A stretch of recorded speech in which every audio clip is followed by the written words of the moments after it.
Welcome to Samba Samba. Enjoy the video. In this video, I will explain how to replace an alternator. First, prioritize safety by disconnecting the negative battery cable to prevent any electrical hazards. Gather all your necessary tools, including a socket set, a ratchet, and a specialized serpentine belt tool.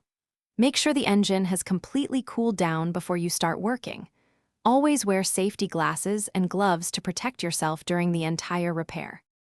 Next, we'll disconnect the old alternator. Use a 19mm wrench to rotate the serpentine belt tensioner, releasing the belt's tension. Carefully remove the belt from the alternator pulley. Then, disconnect the main power wire and any other electrical connectors from the back of the alternator. Finally, remove the 2 or 3 mounting bolts that hold the alternator in place, typically using a 14mm socket. Now, let's install the new alternator. Carefully position it into its mounting bracket. Insert the 2 or 3 mounting bolts and hand tighten them before using a torque wrench to secure them to approximately 33 foot-pounds.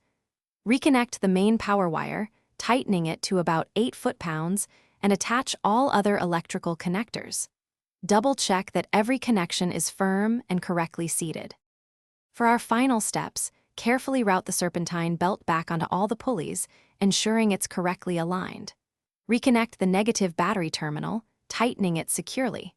Start the engine and observe the dashboard for any battery warning lights. Use a voltmeter to confirm the charging system is producing around 13.8 to 14.5 volts. Listen for any unusual sounds and visually inspect the belt for proper alignment. Thanks for watching. Consider subscribing if we helped you.